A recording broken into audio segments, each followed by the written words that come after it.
안녕하세요. 결혼한 지 12년 차인 40대 여성입니다. 지금까지 남에게 피해 끼치지 않고 가정을 제일 우선시하며 최선을 다해 살아왔다고 생각하는데 생각지도 못한 남편 요구 때문에 이혼 소송 중입니다. 남편은 지금도 제가 왜 이혼을 하자고 그러는지 이해가 안 된다며 자기가 오히려 억울하다는데 정말 어디다 속 시원하게 하소연할 곳도 마땅치 않아서 여길 왔어요. 저보다 8살이 많은 남편과는 지인의 소개로 만났습니다.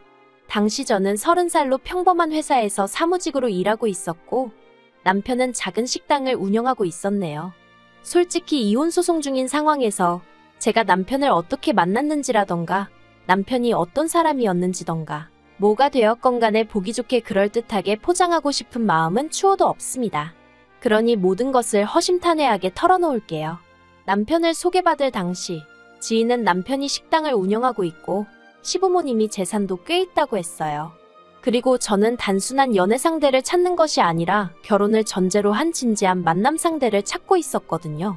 그래서 상당한 나이 차이에도 불구하고 한번 만나볼까 하는 생각을 갖게 된 거지요. 그런데 그렇게 만난 남편과는 조건을 떠나서 8살의 나이 차이가 무색하리만치 말이 잘 통했습니다. 그동안 비슷한 나이대의 남자들과 만나면 늘 철들지 않은 어린애들과 이야기하는 것 같았는데 그런 면에 있어서 남편은 아주 다르더라고요. 대화의 주제 또한 얼마나 다양했는지 재테크부터 시작해서 정치까지 거침이 없었어요. 그래서 하루가 다르게 제가 먼저 남편에게 빠져들어갔네요. 그리고 그렇게 사귄 지 1년쯤 되던 해 남편이 저에게 프로포즈를 해왔습니다. 이미 남편이 하루빨리 프로포즈를 해주길 기다리던 저로서는 생각하고 말고 할 것도 없이 오케이였어요. 그런데 남편이 프로포즈를 하면서 하는 말이 서울 외곽이긴 해도 아파트도 이미 준비되어 있다고 하더라고요. 저는 거기까지 기대했던 것은 아니었기에 조금 당황스러우면서도 솔직히 기쁜 마음을 감출 수 없었습니다. 친정부모님도 이러한 상황을 알게 되시고는 처음에는 나이 차이가 많이 나서 부담스럽다 내키지 않는다 하셨던 마음이 조금 풀린 듯한 눈치였어요. 아무튼 그래서 남편이 집을 책임지고 제가 혼수를 책임지고 그렇게 식을 올리게 되었습니다. 하지만 막상 식을 올리고 얼마 지나지 않았을 때 저희가 살고 있는 아파트가 남편 명의가 아니라 시부모님 명의로 되어 있다는 사실을 알게 되었어요. 제가 남편더러 왜 시부모님 걸 당신 거라고 했냐고 따지니 어차피 돌아가시면 자기가 받을 거니까 똑같은 거 아니냐대요. 그러면서 덧붙이기를 세금이랑 여러 가지 문제가 복잡하게 얽혀 있다 보니 그렇게 된 거라며 너무 신경 쓰지 말랍니다. 그리고 저는 그때 결혼한 지 얼마 되지도 않은 신혼에 그런 문제로 다투는 게 왠지 남사스럽다고 생각했어요. 어디다 속 시원하게 어떻게 하는 게 좋을지 물어볼까도 생각했지만 한편으론 왠지 쪽팔린 것 같기도 하고 남들이 저를 멍청하게 볼까봐 걱정도 되대요. 그래서 나름대로 좋은 쪽으로만 생각하고 보려고 했습니다. 남편 말대로 언젠가 어머님 아버님이 돌아가시면 남편이 물려받을 텐데 너무 생각을 많이 하지 말자. 그렇게 스스로를 이해시키려고 했지요. 아무튼 이후로 저희는 어느 다른 부부들처럼 평범한 결혼 생활을 이어갔습니다. 좋은 날이 있으면 힘든 날도 있듯이 저희도 그렇게 웃고 울며 10년이 넘는 긴 세월을 함께 해왔지요. 그리고 솔직히 말이 나와서 말이지만 남편과 사는 동안 진지하게 이혼을 생각했던 적도 있어요. 그건 바로 아이가 유치원에 들어가던 시기에 남편이 주식을 했을 때였습니다. 저와 상의 한마디 없이 식당을 담보로 잡아 대출을 받았고 그 돈으로 주식에 투자를 했더라고요. 그리고 그 액수가 자그만치 7천이었습니다. 수습도 할 수 없을 만큼 일이 커지고 나서야 남편이 저에게 닭똥 같은 눈물을 흘리며 어떡하면 좋겠냐며 상황을 알려왔는데 단순히 화가 나는 게 아니었어요. 실망스럽고 한심하고 말할 수 없을 만큼 복잡한 심정이었지요. 남편더러 도대체 무슨 생각으로 그런 짓을 한 거냐고 물었습니다. 그랬더니 남편은 자기가 아무리 장사를 해도 벌어오는 돈은 뻔하다고 그래서 차라리 투자를 해서 한 방 딱 터뜨리는 게 낫겠다 싶었다대요. 그리고는 남편은 몇 번이고 이게 다 가족을 위해서 그런 거였다며 반대로 자기가 돈을 땄어도 이렇게 화가 났겠냐는 거예요. 정말이지 뻔뻔한 남편의 태도에 진저리가 날 정도였지만 결국 처음이자 마지막이란 말로 넘어가 주었네요. 어쨌든 애아빠였으니까요. 그런데 마음을 좀 다잡고 살아보려던 찰나에 일이 생겼습니다. 건강검진을 받으신 아버님이 간암 판정을 받으셨거든요. 그런데 어머님이고 남편이고 아버님 간병을 제가 하기를 바라더라고요. 정말이지 목 빠지게 제가 하겠다고 나서주기만을 바라는 사람들처럼 행동을 하대요. 물론 단지 그 이유 때문에 제가 아버님 간병을 시작한 것은 아니었습니다. 남편과 어머님이 보여준 태도가 부담스러웠던 것도 사실이지만 저는 저대로 어쨌든 암이라는데 아픈 사람을 섭섭하게 하는 건 경우가 아니라고 생각했어요. 그리고 초기암이었으니까 수술만 하면 깔끔하게 낫는 줄 알았지요. 그래서 그까짓 거 길어봐야 한 달이다 생각하고 애들까지 친정에 맡겨가면서 자의반타의반으로 간병 생활을 시작하게 되었네요. 하지만 제가 원래 간병을 해본 사람도 아니고 4박 5일 내내 남자 병실에 머물면서 아버님을 간병한다는 건 정말 쉬운 일이 아니었습니다. 게다가 아버님 성격이 원래도 불같으신데 당신이 암 환자라는 사실을 알고 나신 이후로는 짜증까지 2배, 3배로 내셨거든요. 솔직히 저 때문에 암에 걸리신 것도 아닌데 저한테 얼마나 화풀이를 하시던지 그래도 참을 인자를 손바닥에 그려가며 꾹꾹 눌러 참았습니다. 수술만 하면 끝이니까 다 낫고 나시면 나한테 미안해하실 거라고 그렇게 생각하면서 말이지요. 그런데 안일하게 생각한 제가 어리석었어요. 암이라는 게 수술만 하면 끝이 아니라 이후로 5년 동안은 매달 한두 번씩 정기검진을 받아야 한다는 이야기를 들었거든요. 그리고 혹시나 했지만 역시나라고 아버님은 수술은 성공적으로 끝났다고 했지만 이후로 매달 한두 번씩 병원에 와서 검사를 받으라고 하대요. 그래서 어머님 아버님은 대전에 살고 계셨는데 그 검사를 받기 위해서 매달 서울에 올라오셔야 했어요. 그런데 진짜 문제는 서울에 오실 때면 저나 남편이 두 분의 일거수일투족, 그러니까 한마디로 모든 걸 대신 해결해 주길 바라셨다는 거예요.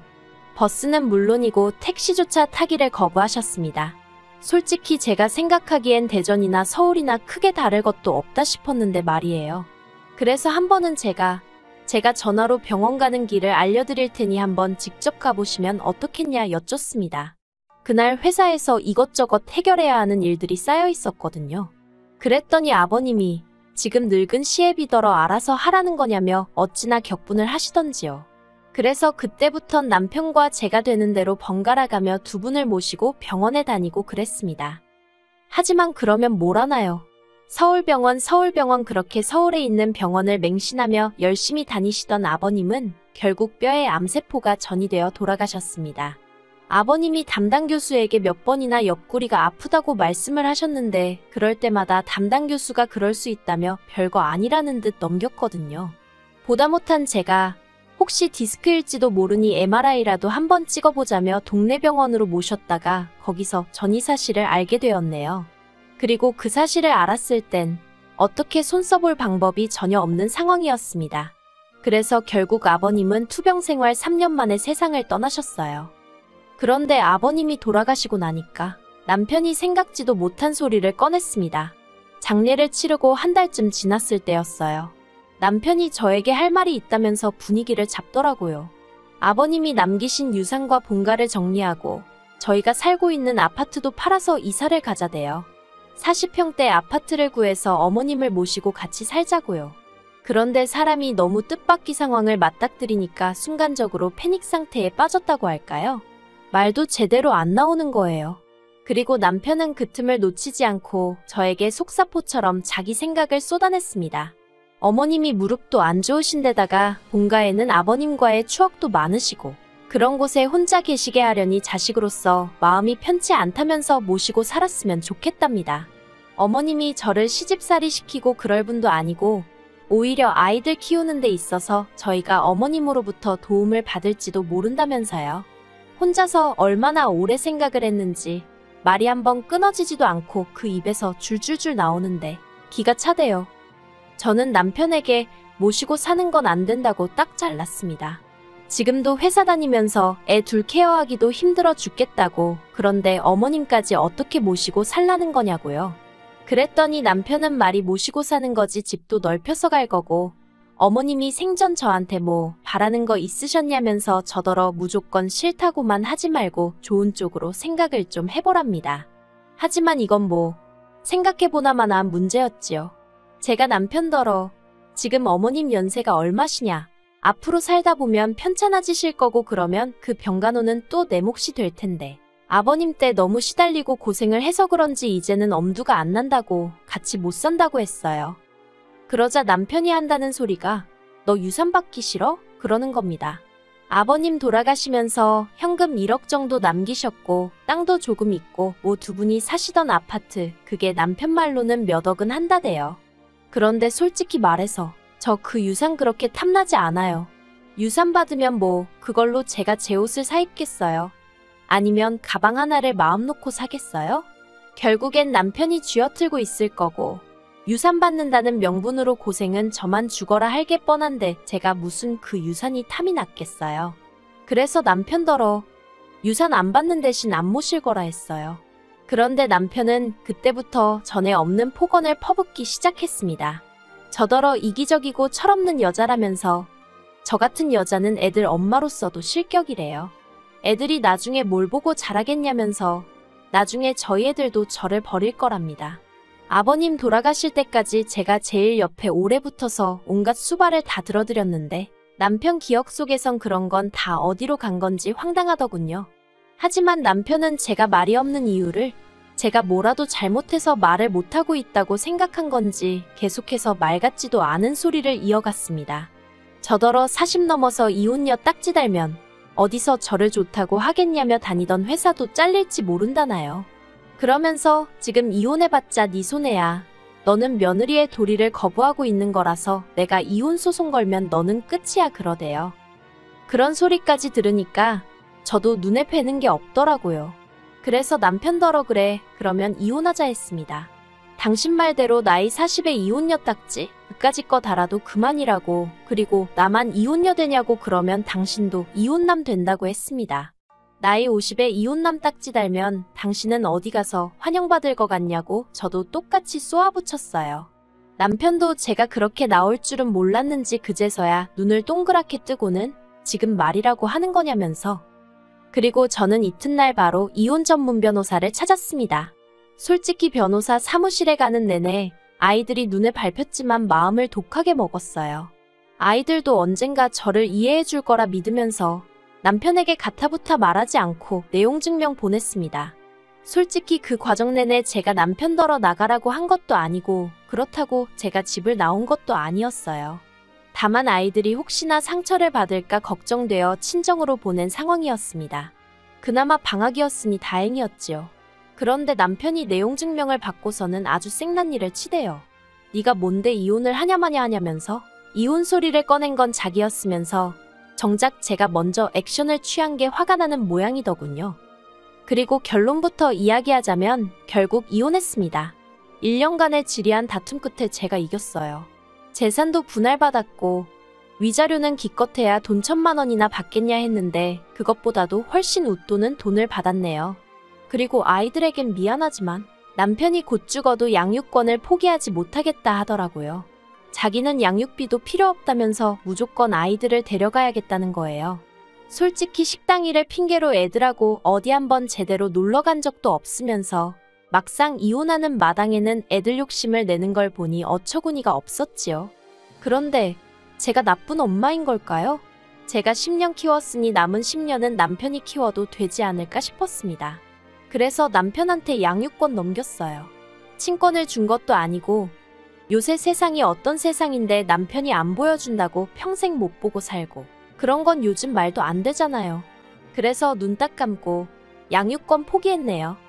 그런데 웃긴 게 남편과 이혼하고 완전히 남남이 되고 나서 얼마 지나지 않았을 때 어머님이 찾아오셨습니다. 합가 얘기 나오는 내내 남편 뒤에 숨어서 한 번도 저희 사이를 어떻게 조율해 주려는 시도조차 안 하신 분이셨어요.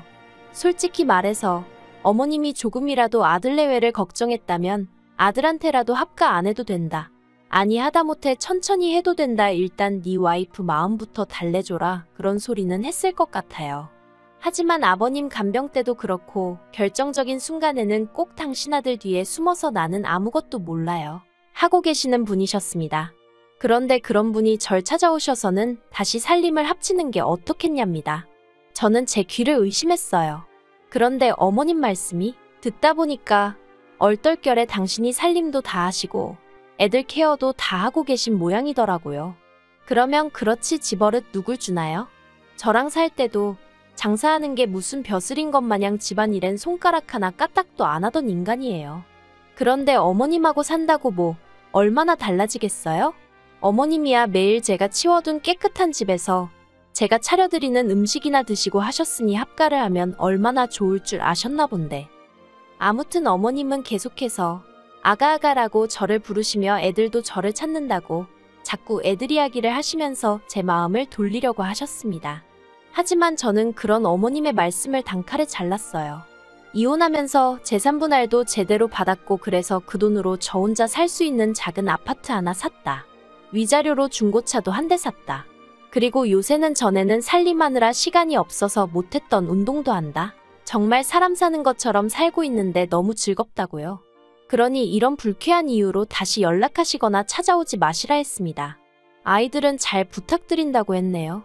그러자 어머님이 저더러 독한 X라며 너도 네 자식한테 똑같은 꼴을 당해보랍니다.